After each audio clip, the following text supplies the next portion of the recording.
Hello everyone, I'm Ishani here. Welcome and thank you so much for stopping by for June's technique for our lovely card hop, where some of us card makers are sharing our take on two techniques and incorporating rainbows. This month I chose to shake because who doesn't love an interactive card, and they're so inexpensive to make. I have some cool ideas with different kinds of shakers and some clean designs that you must try. This hop is a great way to learn different techniques, so I hope you'll hop along. The list of the videos of all the artists in the hop are available in the description box. Also, if it's your first time on my channel, I would love if you'd subscribe and also check out the tutorials of previous month. Let's go ahead and shake. I start with taking a watercolor paper which is squarish in size because I want this card to be clean and simple, and I take a circle die because I want to make a rainbow and I want to do it freehand, but I want a little guidance of how the rainbow will be. So I just use my pencil and draw a light line which I erase off later because it wasn't light enough. And then for making my rainbow, I'm using Tombow markers. You can use any water-based markers. You may have Camlin or Zig, you can use the same. I had these very vibrant colors in Tombow, so I chose them, and I just go ahead and use various rainbow colors and make a rainbow like so. And please excuse me, all my rainbows will be pink, not red. You know, I love pink. And why not pink? I'm sure it is pink, I think we are color blinded. That's why, we say it is red. I don't know, I want it pink. So anyways, today all my rainbows will have pink in them. Now that I'm happy with my rainbow, I take a wet brush and go over my rainbow in one sweep. Try not to mix the colors much, else they will lose the look of the rainbow.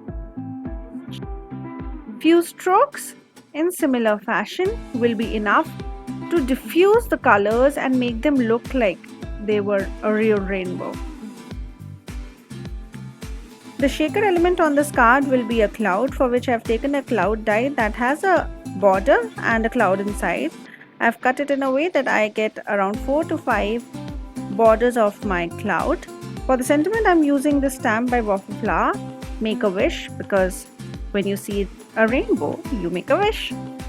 And I stamp it in black and clear emboss my sentiment. And now let's go ahead and assemble our card by adhering the little rainbow with 3D foam tip over our sentiment. It's time to make a shaker now.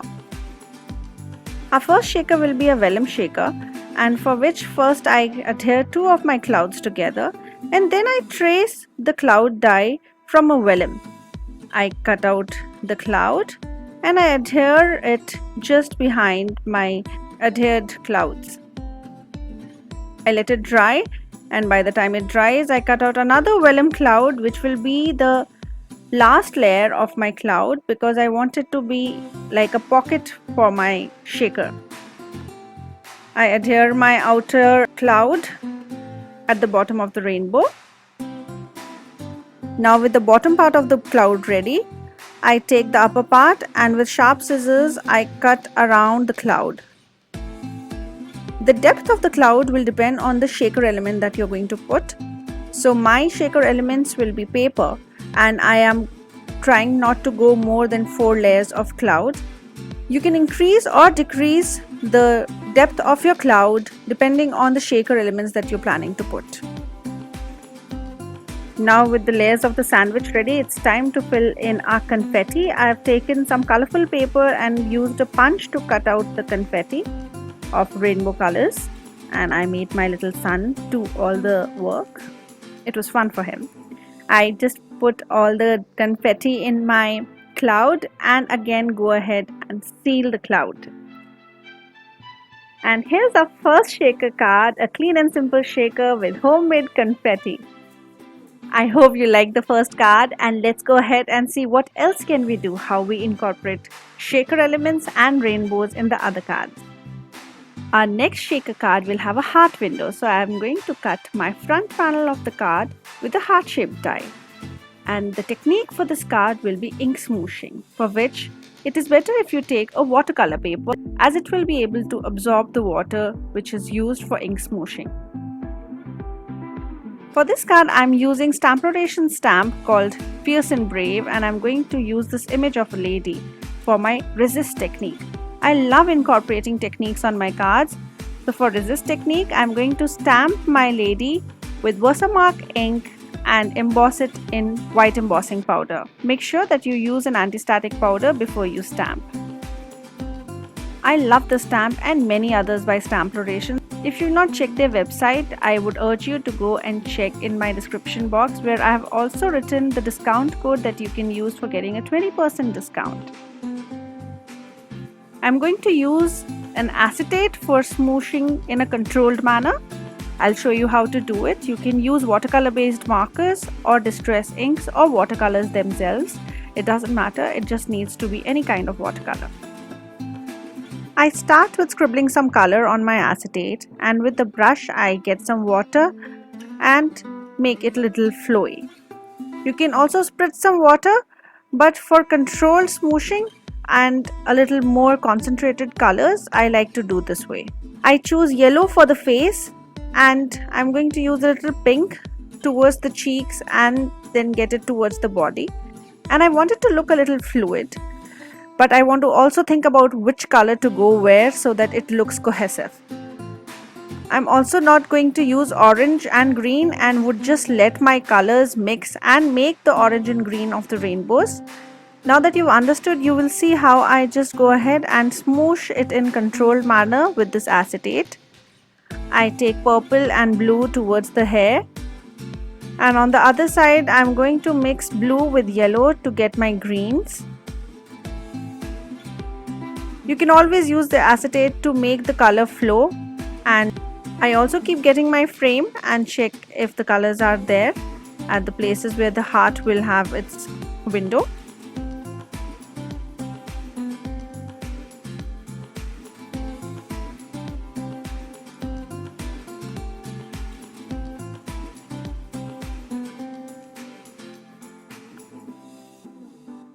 And here is my controlled smooshing for this darling lady.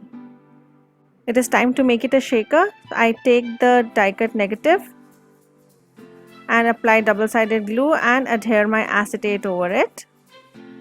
And for creating the window, because my shaker bits will be a little larger, I fold my double-sided tape, which is a 3D foam tape. I create a frame. It is a frame that will have no opening so that the shaker bits do not fall off from our window. Similarly, I fold the 3D tape and apply it all around the back side of my shaker window. Assembly of the card is very easy, and I'm sure you don't have to watch it. Actually, I lost the footage.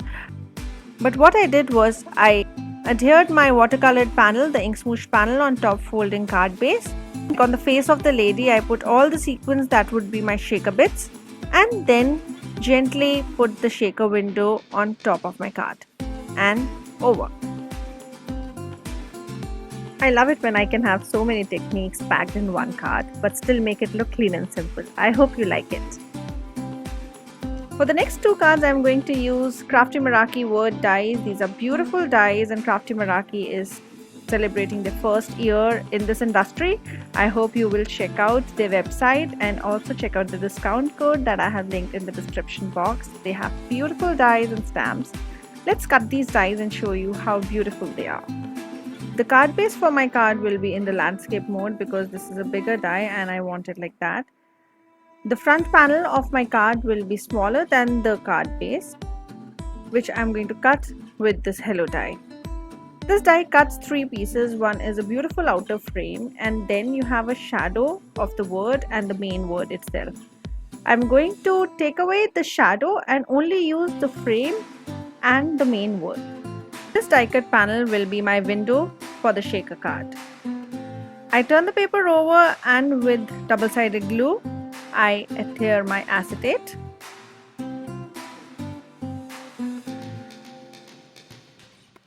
And it's time to play with our rainbow. I take my window panel and then slide over my die to see where I want the halo positioned. This way I will not have color coming out of the sides of my card, as my window will be smaller than my card base. I don't want the colors to be peeping out from the sides.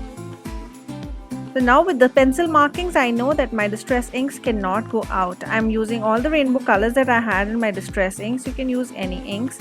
And also I noticed my squeezed lemonade was almost dried, so I took out my distress oxide ink. I don't think it really matters, and anyways it's going to be behind the shaker bits and not really visible.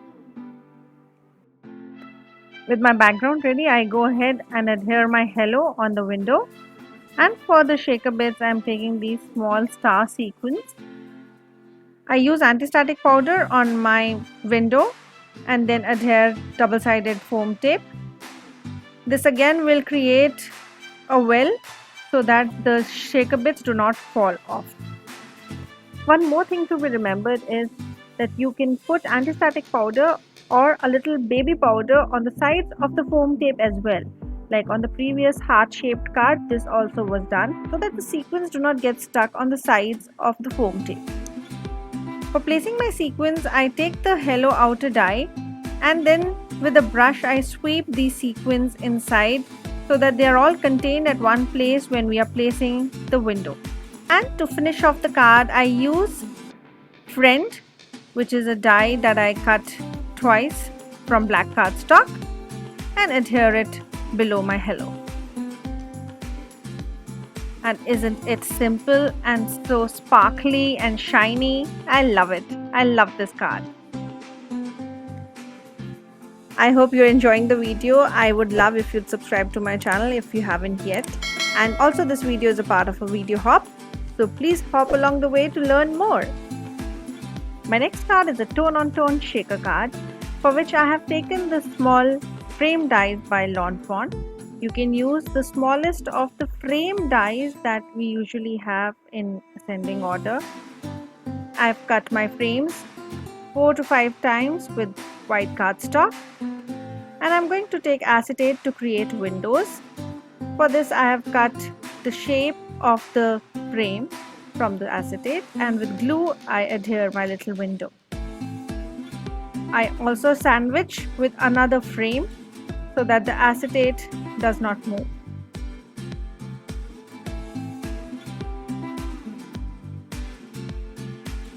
I do the same with the oval and the other shapes as well, adhering the acetate between two of the oval die cuts. The depth of the shaker here also will be like the cloud shaker. This time I'm going to use seed beads, so I need more depth.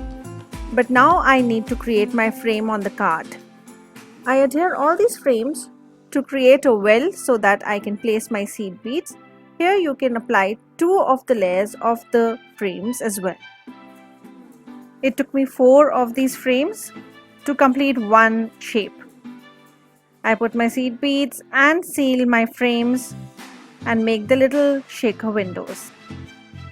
I really like the way it looks. It is actually inspired by a card I made last year without shakers, with just these frames. For the sentiment on this card, I am using Crafty Meraki's Happy Birthday dies.